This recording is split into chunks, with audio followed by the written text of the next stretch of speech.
Welcome back to Our World with Black Enterprise.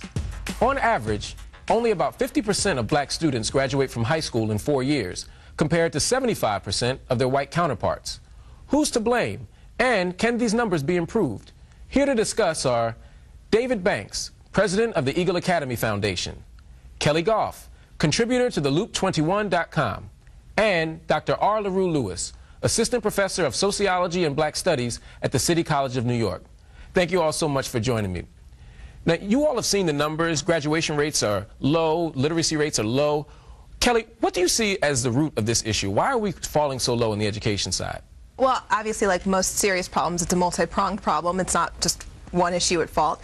But I think that there's no question that every study has shown that the teacher that a child has, particularly when they're young, can make the difference between whether they fail or they succeed. I mean, there have been, I think the New York Times Magazine said that they examined a dozen studies that showed that when you focused on things that the schools could control, class size, per pupil spending, the one thing that made the biggest difference in the long term was the teacher that a child had. So I think we have to focus on better training for teachers, because I was reading about Doug Lemov's book, which is Teach Like a Champion. And there are a lot of good teachers out there who want to do the good thing and who still aren't succeeding in the classroom. And we also have to look at getting rid of tenure. I mean, this idea that teachers can be protected, unlike any other profession. It's harder to get rid of a bad teacher than it is to get rid of a bad doctor, which is pretty hard to believe, because there are some drunk doctors out there who still have their medical licenses, and yet it's much harder to get rid of a bad teacher than it is a bad doctor, and that's a problem. LaRue, I mean, talk about that. The idea that we need to get rid of teachers' unions, or at least we need to get rid of teacher tenure, is at the top of the public conversation right now. What do you say to those people who say that's the issue here, that teachers are too protected?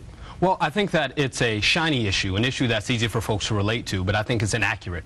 When we actually dig into how we're determining if teachers are effective, even the studies that you mentioned, Kelly, when we go back and look at how teachers were related, or rated, it's unreliable. And until we have a system that accurately rates teachers, we can't put all the weight on teachers. I'm going to disagree with him a little bit, because I actually think that teachers in urban communities are facing a bit of the image problem that police officers in urban communities are, which is that there's a built-in innate level of reverence and respect that comes with the job, but we are also going to hold you to a higher level of accountability. And so for me, because people get hurt when you fail at your job, right? People get hurt.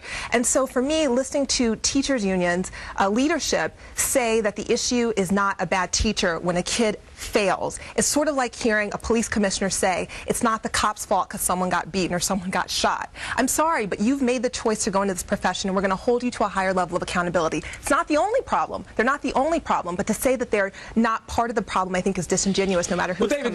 I want David to jump in here, because you've managed to run a successful school. Your graduation rates are through the roof. You've gotten a lot of national attention for this. Sure. How have you managed to do that and control for this teaching issue?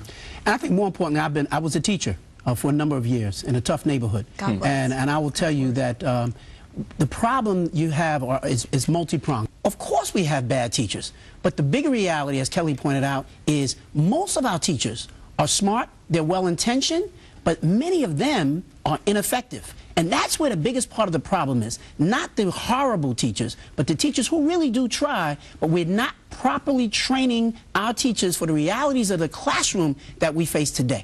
As you all know, this is an issue that touches everybody. Everyone has a child in school or went to school themselves or is affected by the community position on education. So we went out into the community and talked to some people and got some questions from them. I'd like to you all to respond to some of them. Hi, my name is Marie Conte, and today we are seeing a lot of black children raising babies today.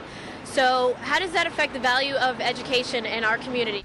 So how do you all deal with this idea that parents are younger and younger? Many of them are going to school and having children in school 15 and 16 years after they got out of school. I mean, what do we do with that issue, and how does it play into educational achievement?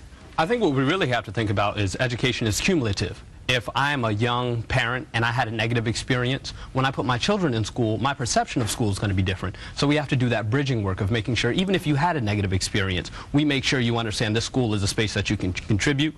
The school is a place where you can work with your child and develop stronger connections. All too often, we simply assume that young parents aren't good parents, when in fact we may need to be doing greater services and providing them an opportunity and skills around parenting. The work that we've done at the Eagle Academy, we may have the greatest level of parent involvement of any school in New York City. Hundreds of parents who come out and who are actively involved. And I think where it starts is at the very top, the leadership in the school. The same way, well, and others who are like me, who really deeply care and are committed to our kids and our community and our families.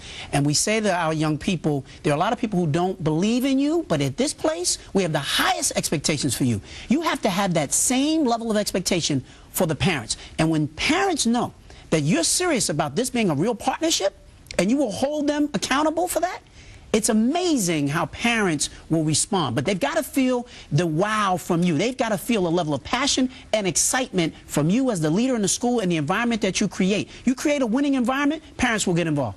Well, I think that I've learned in the last couple of weeks with some pieces that I've written that the quickest way to get on everyone's not so nice list is to criticize either teachers or parents, but I'm about to do both right now. And what I'm going to say is that one of the things we don't like to talk about so much in our community is discussing things like family planning.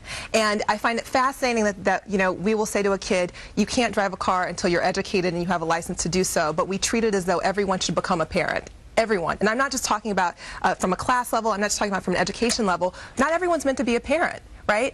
And we have to start having a conversation in our community about what it takes to be a great parent and preparing to do so before you become a parent. And I think that those two things, preparing teachers and preparing parents to be ready to parent, it's going to come a long way in helping us with our kids. The reality is that most of us were not prepared to become parents. Absolutely. I know I certainly was not, and I don't know what course I could have taken that would have prepared me. But some of us are better prepared than others. Like I'm not financially ready to be a parent, right? I have the degrees, I have all this stuff on the outside. I'm not financially stable enough to take care of a child in the way that a child deserves to be taken care of. And most of our community members are not. In fact, if we look at our socioeconomic status, most of us aren't in a position to take care of kids. But we have to figure out how to create an environment that is nurturing for our children. And at the end of the day, you still have to teach those kids. Because when they have their children, prepared or not, we've still got to teach. And we have to stop creating kinds of excuses for parents and for kids. They come from this neighborhood, they come from that kind of socioeconomic background.